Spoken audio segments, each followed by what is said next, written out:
bisa mendapatkan kebahagiaan dalam aktivitas apapun sekalipun sederhana. Tapi ketika kebahagiaan itu tidak diiringi dengan ridha Allah, rasanya itu akan selalu sementara. Kita butuh momen-momen baru untuk mendatangkan kebahagiaan itu. Tapi titik poin ketika Allah ridha dengan apa yang kita kerjakan, apa yang kita lakukan, maka Allah akan tanamkan satu cawan yang luas kandungannya, yang bisa menerima setiap keadaan dengan hal yang paling menyenangkan. Apapun yang kita lihat selalu nyaman. Yang kita dapati, kita ridha dengan apa yang Allah berikan. Keadaan itulah yang oleh Nabi itu diungkapkan dengan komen yang sangat simpel tapi dalam isinya. Kata Nabi, ajaban li amril mu'min. Orang beriman itu kalau benar imannya, maka kehidupan itu mengagumkan. Bila dia mendapatkan kesuksesan, dia iringi dengan kesyukuran. Sehingga sifatnya tetap proporsional. Dia sukses tapi ada keseimbangan dengan syukur. Sehingga tidak berlebihan menyalurkan kesuksesannya itu. Dan dengan sifat berlebihan itu hanya memberikan beban pada dirinya. Saya pernah sampaikan kan, di kesuksesan itu identik dengan gaya hidup. Rumus gaya di fisika itu kan selalu F1 banding lurus dengan F2. Apa yang didapat itu yang keluar. Tapi orang tidak boleh lupa bahwa F itu selalu berbanding lurus dengan P. Gaya berbanding lurus dengan tekanan, hukum Pascalnya. Semakin banyak gaya, semakin tertekan hidupnya. Itu bandingan nilai kehidupannya. Nah, jadi gaya itu diperkenankan. Karena itu bagian dari energi. W sama dengan F dikalikan S. Hukum energi kan begitu. Jadi hidup nggak mungkin kalau nggak ada energi. Tapi energi yang terbaik itu akan dihasilkan membawa kesuksesan kebahagiaan ketika ridha Allah tertanam. Saat dia sukses, dia bersyukur sehingga proporsional. Saat dia merasakan duka pun dia nyaman karena punya sabar. Nah, sabar itu mahal. Di Jepang ada banjir, itu bisa minta maafnya luar biasa, tak tahan dia bunuh diri. Di kita banjir bisa berenang. Itu gambaran. Cuma kalau nggak seimbang repot juga. Nah, membangun keseimbangan itu butuh konektivitas yang kuat dengan Allah. Konektivitas itulah yang dalam bahasa agama disebut dengan sholat namanya. Ya, di pertemuan lalu kita sudah mencakup beberapa bagian dari sholat itu. Tapi saya ingin tekankan sedikit untuk menguatkan. Sholat berasal dari kata wasala atau silatun. Dasarnya kata wasala yang berarti terkoneksi dengan kuat, terhubung dengan erat. Kita pernah dengar istilah silaturahmi kan? Ya kan? Kalau kita kumpul, bahasa kerennya saya mau silaturahmi kan? Tapi goalnya tercapai nggak? Ya, silaturahmi itu kan dari kata silah, terhubung dengan erat, rasa sayang dan perhatian. Sehingga parameternya itu bukan saat datang. Kalau datang kita nyapa wajar karena orangnya ada.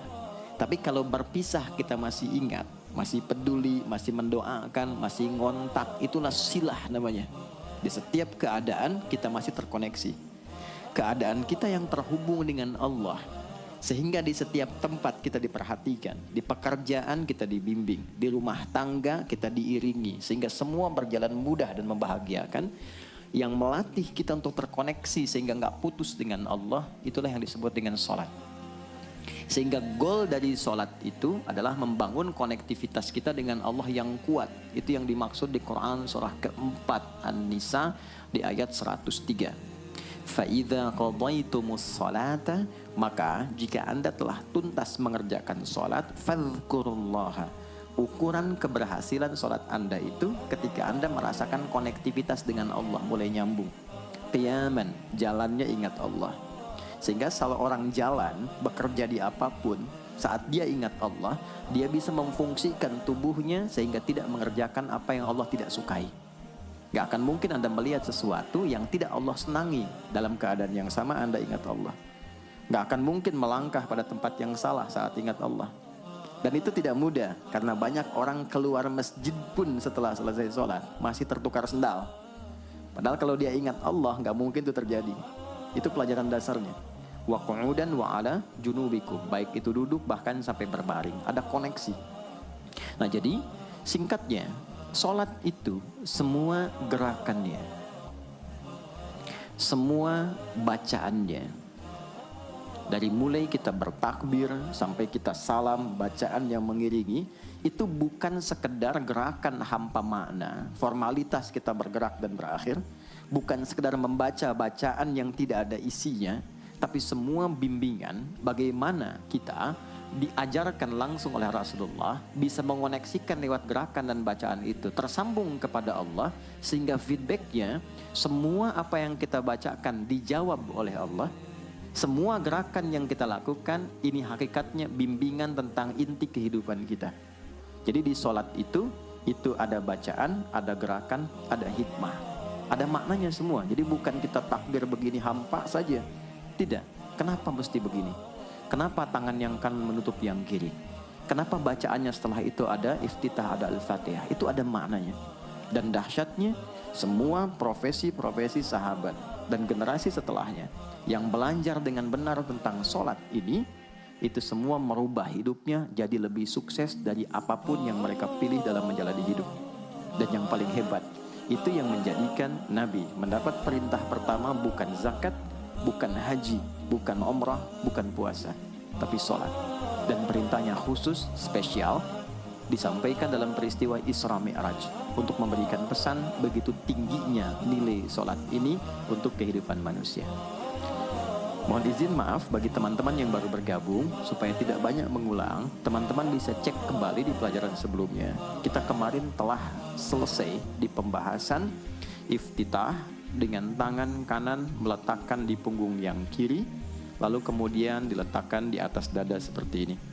Kesimpulannya adalah, saya cepat saja, dari mulai kita bertakbir, kalau ingin terkoneksi dengan Allah, maka fokuskan diri kita untuk tersambung. Buang urusan dunia semua ke belakang. Jangan bawa dalam sholat. Kalau ingin kita tersambung dengan Allah, tepikan yang lain, hadapkan diri kita, pasrahkan. Hanya Allah yang tinggi, yang agung, yang istimewa. Kalimat agung, tinggi, istimewa itu disebut dengan akbar. Maka kita ucapkan Allahu Akbar. Kita buang semua urusan dunia ke belakang, pasrahkan diri kita, hadirkan sekarang hanya Allah yang agung saja. Itu poinnya. Kenapa problemnya? Tidak sedikit orang sholat itu sulit menemukan kekhusyuan, karena dia bertakbir masih membawa dunia. Dia tidak sholat dengan memahami gerakan takbirnya. Dia jadikan sebagai formalitas. Apakah benar? Secara fikih benar. Gugur kewajiban, dapat pahala sesuai keikhlasan, tapi value dari sholat yang mahal itu nggak dapat. Itu poinnya. Buang semua urusan dunia, kemudian tambatkan diri kita hanya kepada Allah. Dan uniknya kata Nabi, di fase itulah setan mulai bertugas yang mengganggu kita, supaya kita tidak fokus untuk memahami dan melakukan apa yang kita baca dan kita gerakan. Ada setan khusus menggoda orang sholat, namanya khanzab. Nanti ada 9 jenis setan yang detil tugasnya itu berada di sekitaran kita. Mungkin satu kali Mas Baim kita belajar tentang fikih setan. Belum pernah ada kan ya? Anda kalau ke sini cuma tahu jalan yang lurus, nggak tahu macetnya, nggak tahu lubangnya, sulit menghindarinya. Kebanyakan orang belajar tentang malaikat tapi nggak belajar setannya, sehingga nggak tahu setan apa yang sedang memprovokasi dirinya. Di Quran, malaikat disebutkan 88 kali, setan disebutkan 88 kali. Kalau kita cuma dengar motivasinya, nggak tahu provokasinya, kita nggak tahu bagaimana cara menghindari yang ini. Itu poinnya. Khanzab itu dia menggoda orang sholat, dimulai dari takbir. Jadi kalau belum takbir, Anda bisa merasa fokus apa saja. Nggak percaya silakan. Sebelum takbir tuh bisa siap fokus. Tapi begitu Anda mulai bertakbir, di hadis riwayat Abu Daud, Allahu Akbar, fayaqulu syaitanu. Maka di sini setan mulai tugasnya untuk mengganggu orang supaya nggak dapat nilai-nilai tadi. Maka dia berkata, udhkur kadza. Kamu ingat ini ya, kamu ingat itu ya. Betapa Anda memulai dengan membuang semua urusan dunia. Tapi kalau sudah takbir, itu setan yang install. Masuk sendiri dia. Makanya kalau nggak percaya silakan nanti zuhur tuh ya. Begitu Anda takbir, itu masuk semua. Ingat ini, ingat itu, mobil parkir di mana. Sampai ceramah saya sekarang pun itu akan masuk. Ingat ya, ada setan yang goda. Nah itu setan itu. Itu setan sendiri. Membuat kita itu begitu lupa. Sampai lihat ujung hadisnya. Hatta la yash'ural musalli kam raka'atan yusalli. Sampai nanti akan ditemukan orang sholat, dia tidak sadar berapa rakaat sedang menunaikan sholatnya.